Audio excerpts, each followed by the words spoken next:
শিলিগুড়ির সংশোধনাগারের শৌচাগার থেকে উদ্ধার হয় এক বন্দির ঝুলন্ত মৃতদেহ। ঘটনাকে ঘিরে ব্যাপক চাঞ্চল্য ছড়ায় এলাকায়। মৃতের নাম শ্রীকৃষ্ণ মহন্ত। সে শিলিগুড়ির 20 নম্বর ওয়ার্ডের টিকিয়াপাড়া এলাকার বাসিন্দা ছিলেন। জানা গিয়েছে, চলতি বছরের গত 7 ফেব্রুয়ারি মাকে খুন করার অভিযোগে গ্রেপ্তার করা হয়েছিল শ্রীকৃষ্ণ মহন্তকে। এরপর 8 ফেব্রুয়ারি শিলিগুড়ি আদালতে তোলা হয়। এরপর থেকেই শিলিগুড়ির সংশোধনাগারে ছিল শ্রীকৃষ্ণ মহন্ত। এরপর বৃহস্পতিবার সকালে সংশোধনাগারের শৌচাগার থেকে শ্রীকৃষ্ণ মহন্তর ঝুলন্ত দেহ উদ্ধার হয়।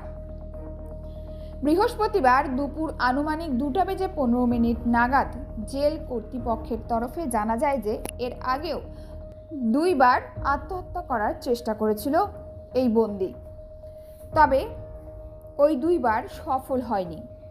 তবে বৃহস্পতিবার সকালে জেল কর্তৃপক্ষ দেখতে পান যে সংশোধনাগারের শৌচাগারে শ্রীকৃষ্ণ মহন্তের ঝুলন্ত দেহ। ব্যাগের দড়ি দিয়ে গলায় ফাঁস লাগিয়ে আত্মঘাতী হয়েছে ওই বন্দী।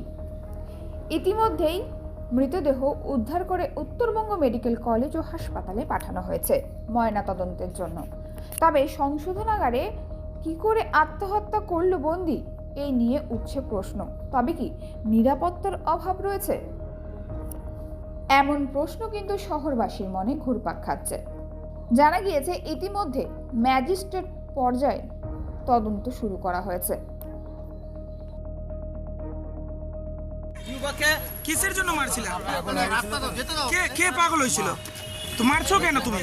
वो युवक है हाँ? जो अपनी मां की गला घोटकर हत्या कर दी थी। यह बड़ी तस्वीरें फिलहाल आरोपी को देख सकते हैं। কেন মারছিলা? लेकर जा रही है वो तस्वीरें दिखा रही है। यह बड़ी घटना आरोपी बेटा है जिसने अपनी मां की